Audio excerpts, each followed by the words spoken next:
All right, I'm going to get started. Those of you here in the sanctuary, thanks for being here today. Those of you online, glad that you're joining us. Wish we could see your faces, but glad that you're participating in this class. I'm going to pray for us, and then we're going to jump into our plan for today. Let's pray together. God, we give you thanks for the gift of life. And for the way in that life that you've given us, you offer us relationship with you.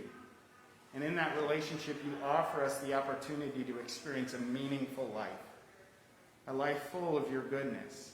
A life where we have the opportunity to grow. And a life where you invite us to participate with you in the work that you're doing in this world. And what a gift it is to be part of that life. And to be a part of a relationship with you. And Father, I pray that you help us as we step into this class today. As we focus some attention in kind of seeking to grow more in our relationship with you. Father, I pray that you guide us. And as we think about our past, our present, and our future, Father, I pray that you help us to see as clearly as we can that in each of those, Father, we can celebrate in what you've done. We can experience the gift of your presence in the moment today. And we can trust you for tomorrow and all the tomorrows that lie ahead. So Spirit, lead us, we pray. In Jesus' name, amen. All right, so glad you're here. A couple of things just want to touch base on is just a reminder that the last 2 weeks we focused in kind of the conversation around the challenge of anxiety. That was week number 1. If for some reason you weren't here, I do have a handout, and if online you need that handout, don't hesitate to reach out to me via email, but we'll get you that handout. And we talked about the challenge of anxiety, the reality of it, that it's just part of kind of our human experience to experience anxiety. But also to recognize that in that, we are challenged to be who we want to be when we're fearful, or when we're angry, or when we're overwhelmed with some of what that anxiety brings into our life. You know, we're not big fans of the word stupid in my house. You know, we encourage our children not to say it. But one of the things that's been helpful for me is recognizing that when I'm in an anxious place, anxiety has this encouragement to encourage stupidity in what I say and what I do. And so we have to recognize that. That was part of that first week's conversation. And then last week, we focused some attention in Proverbs chapter 2 and in James chapter 1, just recognizing the importance of asking for help. And I indicated, that as a pastor of a church, it's one of the things that I see so clearly is how at times we're tempted to put on a show and to act like we have it all together. And one of the signs of maturity and wisdom and one of the ways that we grow is we learn to continue to ask for help. First and foremost in relationship with God, but also in the context of relationships with each other. Think about some of those times in my life that have been the most difficult, where I didn't know what to do. I felt overwhelmed, and how tempting it was to try to go it alone. And I have stories in my life where I have, and it did not turn out well. The way that I responded and the way that I navigated that was not pretty, and only added to some of the anxiety that I experienced. Then I can tell some stories about how in my growing maturity I'm learning to ask for help and what a benefit that is, both in the experience of not feeling alone, but also in actually getting the counsel and the encouragement that we need. And so we focused some attention last week on the importance of asking for help. And today, our topic is titled Serenity Now. Do you know where that phrase comes from? Did I tell you last week? How many of you have watched Seinfeld? So Seinfeld Costanza, I don't remember what his first name is, not George, but his dad, would call out Serenity Now anytime that he felt overwhelmed. And so it's an interest. If you get a chance, Google Serenity Now and watch a few of those clips. They're pretty funny in regards to this recognition that at times we face this challenge, that how do we find serenity? How do we find peace? And so one of the things I asked you to do for this week was to read the Serenity Prayer. And today, for this class, I'm really going to kind of wrap the class around the Serenity Prayer. And I want to read it. I'll put it up on the screen here too. Oh, I always forget to turn my mic on. Sorry. So I'll put it up on the screen. I want to read it a time or two, and then I want to just give you a chance to respond with what do you hear in this? What stands out to you in this prayer? What themes does this prayer seem to address? So first time through, God grant me the serenity to accept the things I cannot change, the courage to change the things I can, and the wisdom to know the difference. God grant me the serenity, the peace, to accept the things I cannot change, the courage to change the things I can, and the wisdom to know the difference. What stands out to you in that prayer? What do you hear in that? And what does that stir up in you? What do you want to say?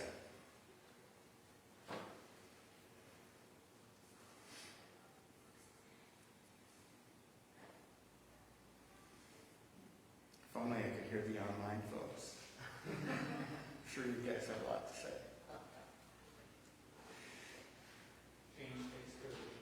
Change takes courage. That's good, Mark.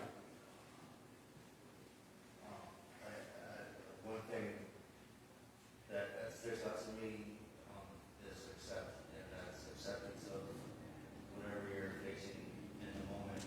It is like courage to change the things that you can, as being who you want to be. Yeah. How you react to it. Yep. Are you going to be stupid, or are you going to actually think about how you want to react and do the right thing? Yeah. So sometimes I read this prayer this way. God grant me the serenity to accept the people I cannot change, the courage to change the person I can, and the wisdom to know it's me. God grant me the serenity to accept the people I cannot change, the courage to change the one I can, and the wisdom to know it's me. So all of us experience some significant challenges in our relationships with people. All of us have experienced circumstances that we wish we could go back to and change. And part of what this prayer helps remind us of is the recognition that we cannot change the past. And we cannot change other people. And so we do have the ability to have impact in how we handle what has taken place in the past. We can't change it, but we do have control about how we allow what has happened in the past to impact us. And it's going to be one of the important things for today is that important work of being willing to not let the past hinder you from being who you want to be today. And the other challenge is the future. And Serenity Prayer doesn't go after the future as much, but it's an important part of this conversation today.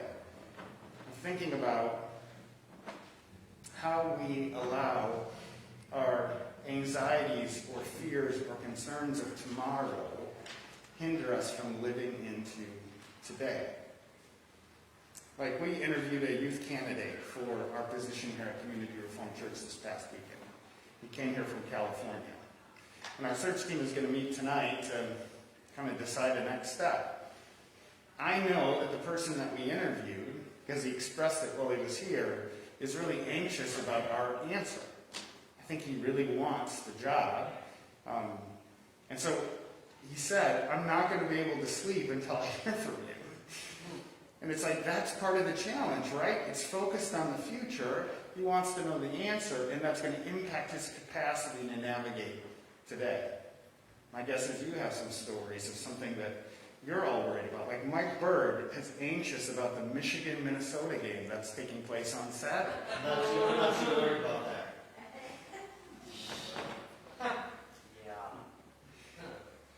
So there's this tension with the past and the future that we're going to dig into a little bit more deeply. Anything else you want to say that stands out to you in this prayer? I think for me, what I'm going through is to accept what has happened. But Mhm. still have the courage to say, okay, I can still change the things that I still have control over. Yep. Obviously, I can't change Yep. what happened, Yep. but I can change my direction in where I want to go. Yeah. Yeah, you can't change the things that have taken place in the past, losing your dad, but you can change how you react to that, how you respond to that, how you move forward as a result of what's taking place, for sure. Thanks, Aaron. Anything else that you want to say?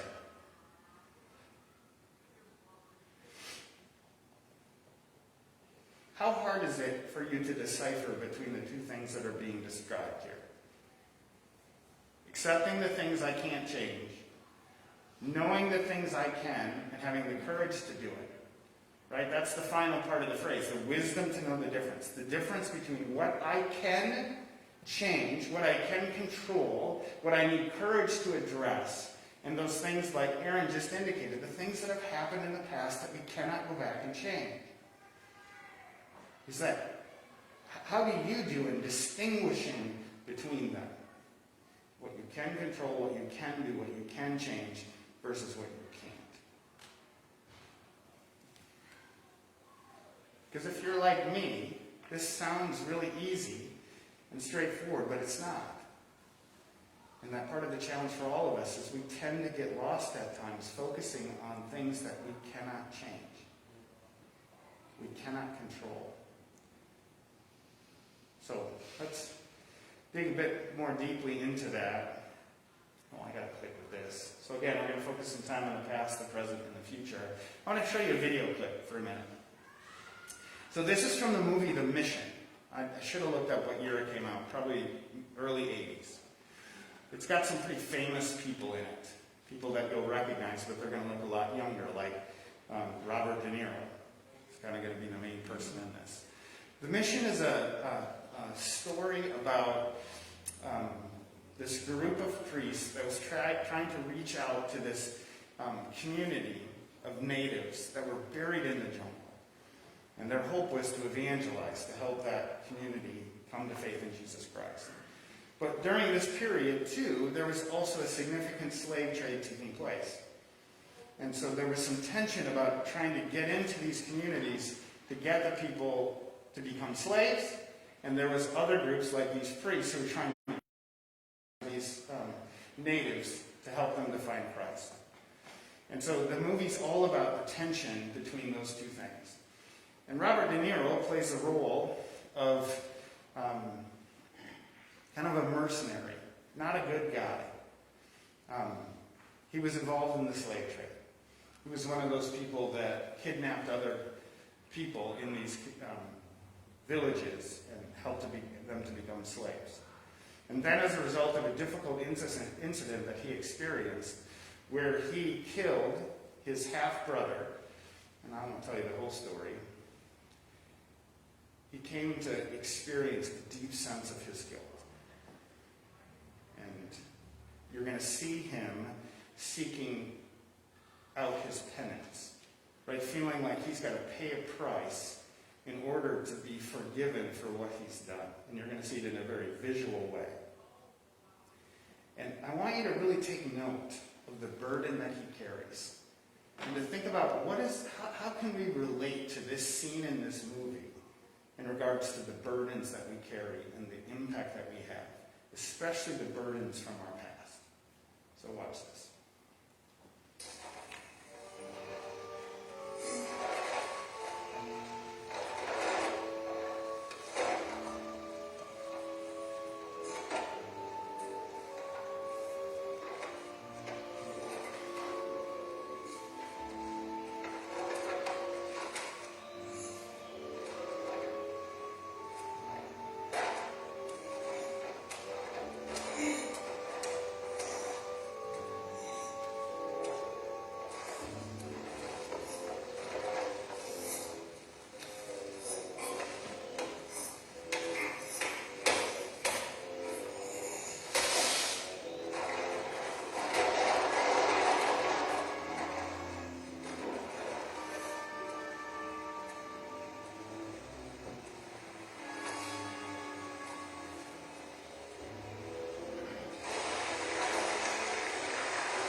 because of democracy, Father.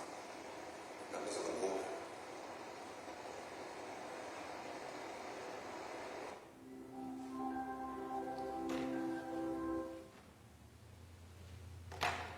So what stood out to you in that video?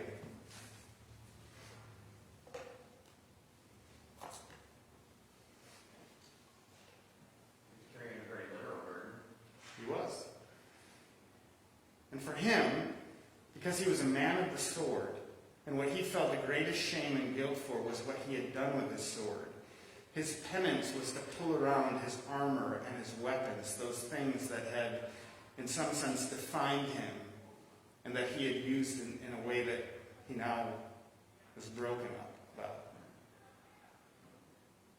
Did you hear that final interaction between those two priests? Where the one priest says, you know, we've been talking and we think he's done enough. Can we please set him free of this penance? And the other priest says, yeah, but he is not letting go of it. He's not ready to receive the forgiveness. He feels like he needs to continue to pay the price to be able to move forward. And so take a look at this slide. And it's part of the challenge for us in regards to living into who God calls us to be, is acknowledging the burdens of our past. That like you saw with Rodrigo Mendoza, which was his name in the movie, we are tempted to hold on to some of the things that have taken place in our past, some of the things that we've done, some of the things that have been done to us. And there's wounds in the midst of that. And there's regrets in the midst of that. And there's unforgiveness. It's one of the things that I think this video clip portrays so clearly is the difficulty that he had in forgiving himself. Feeling like in some ways he needed to pay a price to earn forgiveness versus what is offered to us freely through the gift of Christ.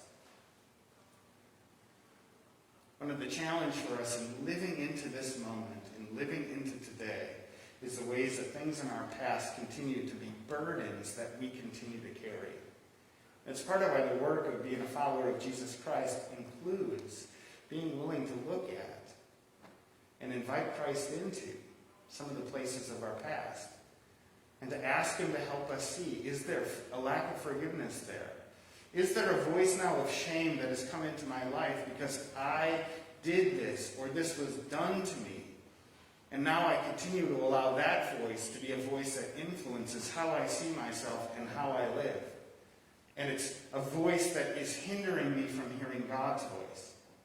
Because it's a voice that I'm giving power in the midst of my life.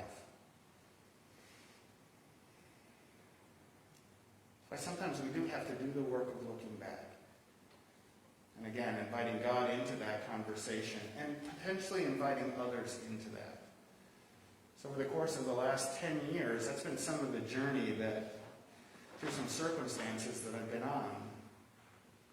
And it's really helped me to get a lot more clarity about sometimes the way of being that I have with people today because of some of the woundedness from the past. Like some of you have heard my story, just the recognition that I grew up feeling like I needed to earn your love.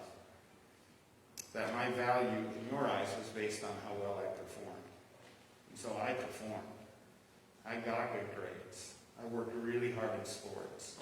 I followed the rules. I did the things that you were supposed to do because I was continuing to look for value. And over the course of my early 20s and moving into 30s, just came to recognize how much that meant when I came into contact with people. I often was motivated by looking for their approval. And at times that hindered me from being really who I am and who I wanted to be with them. I was looking for something from them instead of just being open to the ways that God was calling me to care and be a part of their life.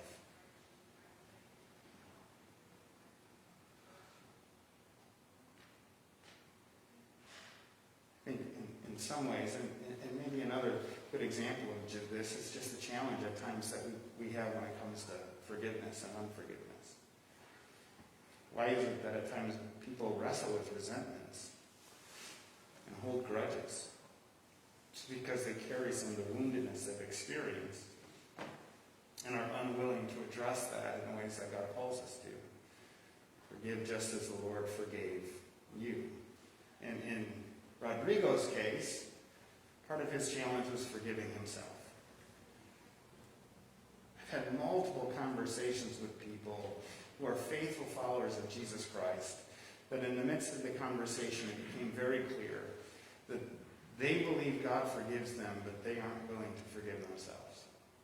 And that part of the journey for them is being willing to receive God's forgiveness and to let that be what guides and directs their life, instead of continuing to hold this separation because they were unwilling to forgive themselves. You want to say anything about that? The burdens of the past, the challenges of that, and the voices that these create?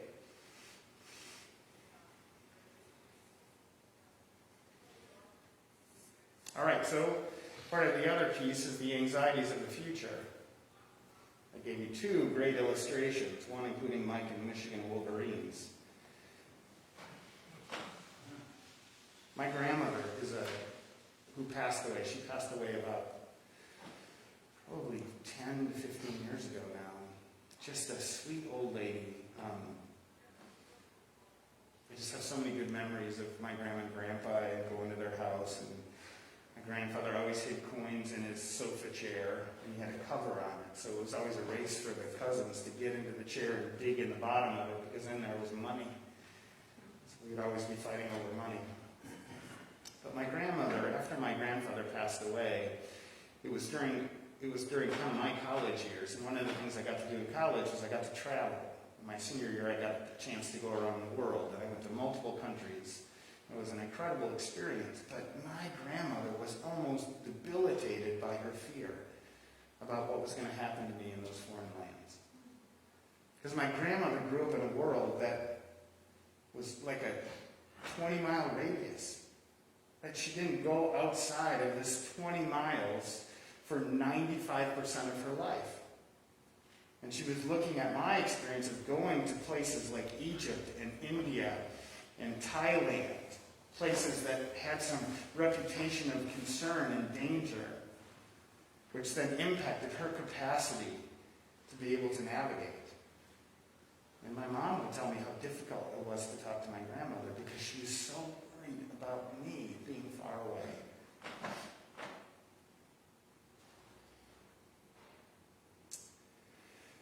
Because often with the anxieties of the future, right, come fear. Have we not seen this about as clear as a bell through COVID? What's tomorrow going to bring? Am I going to get sick? Is this dangerous? Should I do that or not? Uncertainty. What's going to happen? What's it going to be? Am I going to get the job? Am I going to find a wife or husband? What's going to happen when my son goes off to school? That there's nothing wrong with the concern that we hold towards people we care about and kind of what the future holds for them. But there's such a difference, isn't there, when our anxieties for tomorrow hinder us from living into today. And so that takes us into just the challenge of this moment. It's part of what you see in Jesus so clearly. He was not caught up with any of the burdens or regrets from his past. Right? He was not hindered by any woundedness that he experienced in his past. And even though he knew his future and what a future he had, especially moving towards Jerusalem and moving towards the cross, that he had this capacity that whoever he was with, he was present to them in that moment. He was able to love. He was able to listen. He was able to express himself in loving ways. Anxiety didn't drive his responses. He was present. I mean, think how often you've sat with somebody and you're having a conversation with them and it becomes very clear that they are not present. They pick up their phone. Right? They're looking off into who knows where. It becomes clear in the conversation that they have not been listening to you. Have you ever experienced that? I experience it almost every day as a perpetrator in my house. when I've got a daughter or a wife who I'm on my iPad looking at sports scores or reading the news and is trying to talk to me, and I have such a hard time closing that iPad and being present. But that presence isn't just our attention, but it's also the stuff that we bring from the past and the anxieties we have toward the future. Getting clarity about that is super helpful for us to grow our capacity to be the people we want to be in the moment. To really have our attention on the person or the circumstance that we're in the midst of. And I think that's part of what love does, isn't it? Have you ever had that person that has deeply listened to you? That has really tried to understand you and your thoughts and maybe your feelings in the midst of a circumstance? And you felt heard? I bet you also felt loved. Right? Being present in the moment is not being distracted. Anxious isn't probably the right thing to say here. It's not that we don't at times have anxiety in the midst of trying to be present with people, but we don't let that anxiety hinder us from being able to listen and be who we want to be. We're not fearful, we're not needy. And it's maybe part of the greatest challenge for me in this whole area is being present to God. So in my office, there's two little kind of comfy chairs by my window. And so that's my place where if I need to sit and think about stuff, it's often where I kind of work on sermons. It's often where I sit and read. But it's also the place that I try to make some space to spend some time with God. And it's amazing how difficult it is at times to be able to do that. I see my computer and I see emails. I hear the text message go off. I hear some commotion outside my office. People are talking. Or I get these thoughts, have you ever been sitting there trying to focus your attention upon God and your mind is just racing on all sorts of other things? What do I need to get done today? I'm hungry. What am I going to eat? Learning to be present in the moment is part of the work for us. And so part of what your homework was to read 2 Samuel 11 and 2 Samuel 12, at least a part of 12. And so can we just talk for a moment about that story, what that story talks about? We'll do it together. Just tell me something that you took out of that story. Give us some of the information about what's in that story.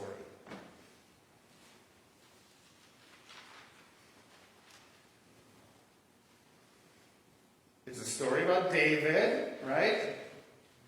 What does David do? Something very naughty. David does not come across looking good in this story at all. Right? What are some of the details of that? What does David do? He sleeps with another man's wife. He sleeps with another man's wife. Then what does he do? He then has him killed.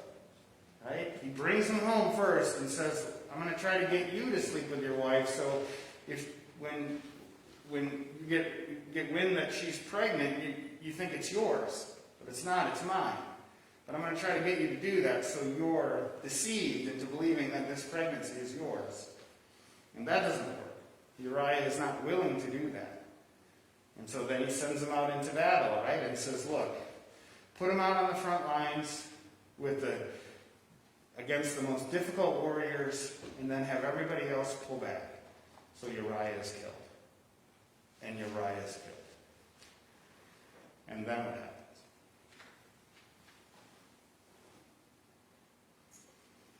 Another character comes on the scene, whose name is Nathan. What does Nathan do with David? He confronts him, right? He tells him this story about this rich man and this poor man. The rich man had all the stuff that he wanted. The poor man didn't have much, but he had this little lamb that he raised that was a part of his family. And when this wanderer came into town and the rich man was going to get some food for him, he said, I don't want to use my own stuff. So he took the poor man's little lamb and slaughtered it and used that for the food for this guest or wanderer that had come into his house. And Nathan said, what do you think about that story, David? And David said, with anger and how dare that rich man do that? That rich man should be punished for what he's done, for always taking advantage of the poor man and taken from him one of the most valuable things that he had. And then Nathan looked at David and said, that's you. This story is about you and what you've done to Uriah and Bathsheba.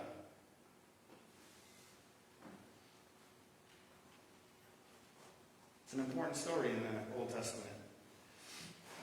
But it's a story that continues, right? That's not the end of the story. You could keep reading, and you hear about the fact that this baby that was conceived by David and Bathsheba ends up dying. And even though David prayed and prayed and prayed for that child, the child ends up dying. And then in response to this, we have this beautiful psalm that has come, which is Psalm 51. And it's David's response to Nathan's rebuke. So I asked you to take a look at that. What's in that psalm? You don't have to read the psalm, but just what stood out to you and what David says in response to Nathan's rebuke.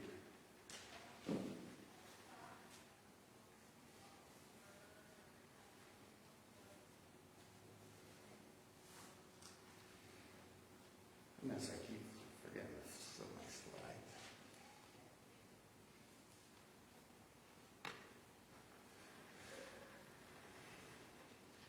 So it's one of those psalms that I think helps us to acknowledge our sin before God. And so one of the things that you see in that psalm is David saying very clearly to God, I've sinned against you. I am responsible for what I've done. And what I've done is in direct contradiction. It is disobedient to who you called me to be. So he says, I have sinned. Oh, goodness, Chip, you gotta remember to do it up here. He also says, he also shows in the midst of this humility.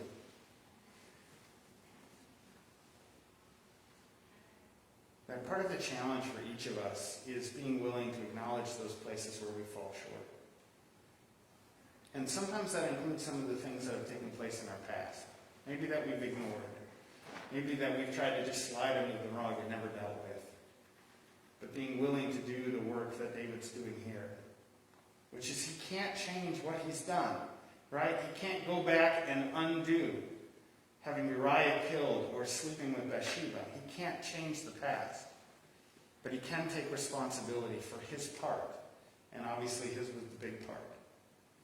I have sinned. And in that there's some humility that he's willing to take on.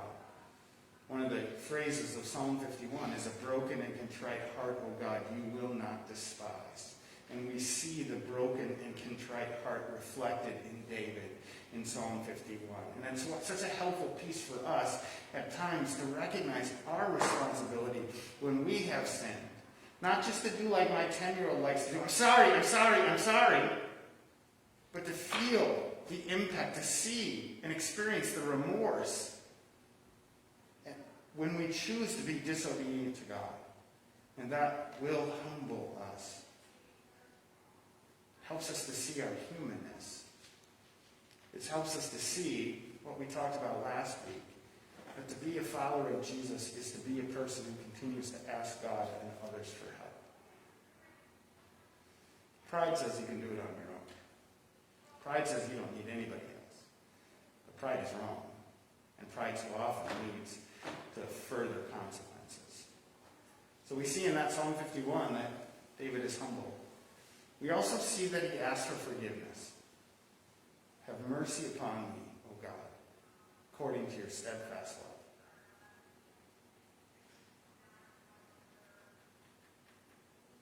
Sometimes the work for us of our past is being willing to forgive.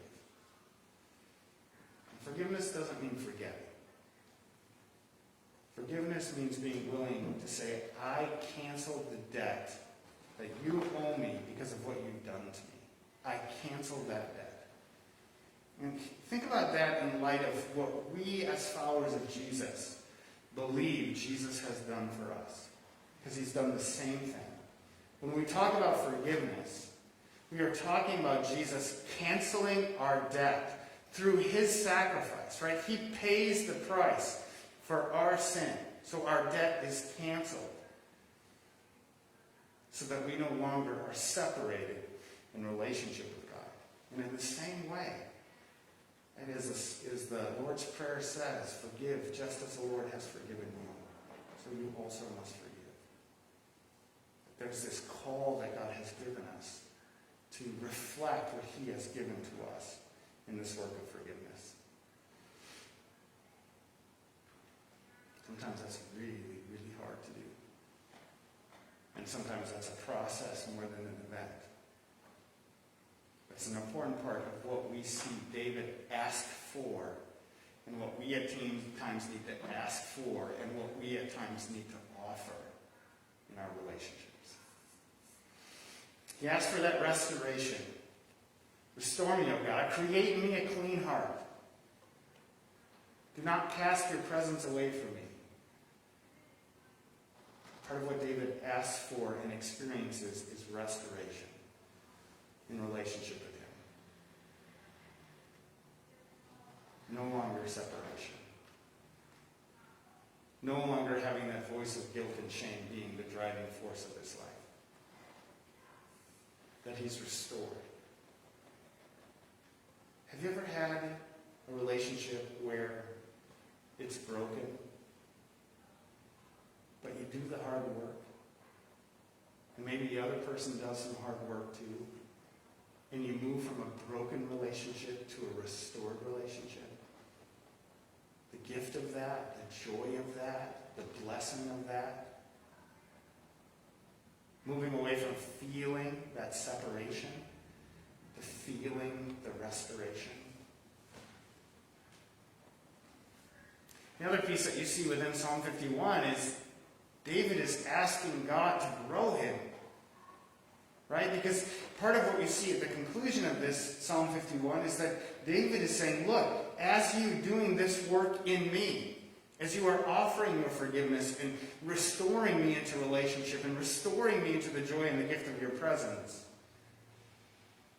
use me. Right? Continue through the growth that's taking place in me to let me be a voice on your behalf. To let me encourage others towards you. To let my present be impacted because of the healing and the growth and the restoration of my past. So that what the future holds is a future with you, a future where I am seeking out what you desire, a future where I get to express through my own story what you have done and what you long to do with others.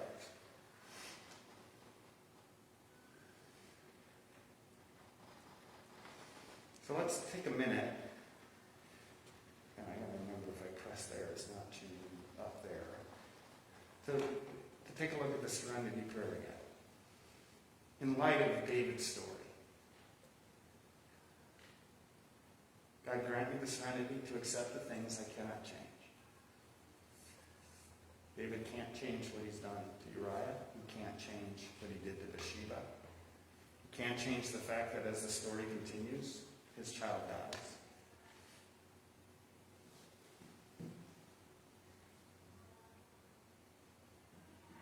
God grant me the serenity to accept the things I cannot change. The courage to change the things I can. And one of the cans that's really important is how we look at the things we can't change and the impact that they have on our lives.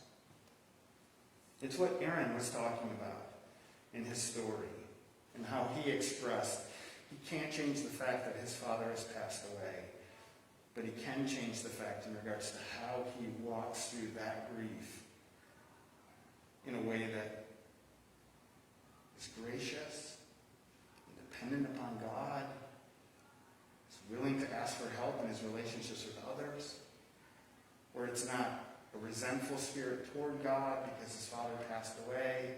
It's not, I'm going to do foolish things to try to medicate or cope with the pain that I'm feeling, but I'm going to choose to walk through that with the courage that I need to be the person that God's calling me to be in the midst of significant and challenging emotions.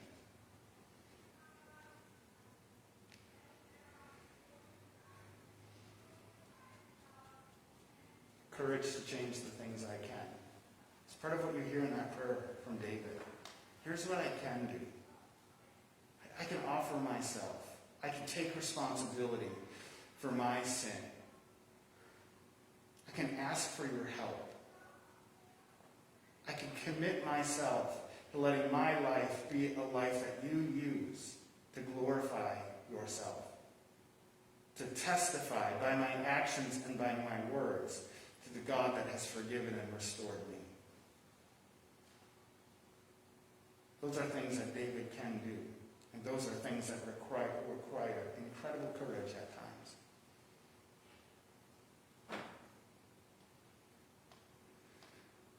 So, part of the questions I asked you in the homework, and if you're willing to share, that'd be great. If not, just encourage you to continue thinking about that. Is I wonder what the Holy Spirit has been poking at you about this last week. About what are the things that you need to accept that you cannot change, that you've had trouble accepting. And what is the Holy Spirit been saying to you about the things in your life that you can change, but are going to require some courage to do so? Maybe it has to do with a relationship that's broken that you're kind of writing off. Maybe it has to do with some of the ways that you're speaking to yourself or seeing yourself. Maybe it has to do with a circumstance where you've done something you shouldn't have done, but you're not owning up to it. You're not taking responsibility. You're not being willing to apologize to the person that you've hurt. Maybe it has to do like David with, I'm kind of going through life. And part of the work for me is to be willing to truly embrace the mission that God's given me. To really be about the things of God instead of the things that are easy or the things that I want. And really letting selfishness be what guides and directs my actions, where I focus my attention. And part of what God's saying is it's the courage to make the things of God priority in your life. You want to say anything about that? Anything stir up for you in that?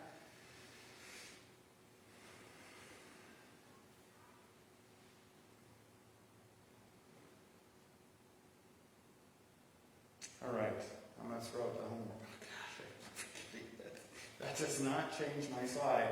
This does. All right, so for next week,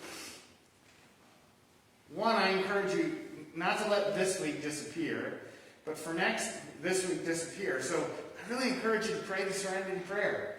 And I encourage you to invite the Holy Spirit to continue to help you to see those things that God's calling you to accept, and in some ways to grow through from the past. And that willingness then to invite Him into what are the things that He's asking you to change. And so next week, the focus is called Ducks in a Row. We're going to get our ducks in a row. And it's going to be about priorities. How are we prioritizing our life? In the midst of anxious times and seeking to follow Jesus, it is so easy to have our priorities changed, or to operate out of priorities that really become or are driven by our selfishness. And so I really want to encourage you on that first question. As you take a look at what Matthew 6:25-34 say, the first question is, what are the top 5 actual priorities of your life? And what are the top 5 desired priorities? There is a difference between actual and desired.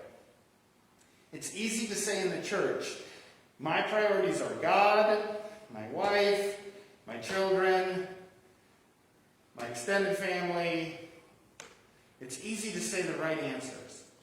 But are those really your actual priorities or your desired priorities? And one of the ways to get at that is, where do you spend your time, and how do you spend your money, and what do you spend your time thinking about? And so I encourage you to come next week really with a distinction between, this is what is really true for me today. This is really where my priorities are. And be honest about that. And then be able to take a look at Matthew and allow God to help us to see what are the priorities that really make life work. that really help us to live into the design and the abundant life that God calls us into. And then that kind of gets us into the courage to change the things I can. What do I need to change to help my priorities move back to where God calls them to be? Any questions about any of that? Okay, I'm going to pray and we'll call it good today. God, we give you thanks for the gift it is to gather together. And as much as we've kind of focused today on the things of our past that have been hard, or the things of our past that we would love to have changed, Father, help us also to celebrate in the way that through our past, you have loved us and served us, that you brought people and opportunities and experiences that have grown us, that you have done that work that has so testified to by David in Psalm 51, that you've restored us. And Father, I pray too that as we think about the future, that we continue to, with your help, place those anxieties, place those fears into your hands, and ask you to help us to trust you with tomorrow, so that more and more we can live present in the moment that we're in. That we can love and serve and listen and care about the people we're with. Not being hindered from our past or being drawn into the future that's yet to come. Thank you, Father, for the encouragement in that today. I pray your blessing upon these people. They be reminded throughout this week that you love them and that you are with them. And I pray this in Jesus' name. Amen. All right, thank you. If you need that anxiety worksheet from the first week, it's up here. You want to grab that. Otherwise, we'll see you next week.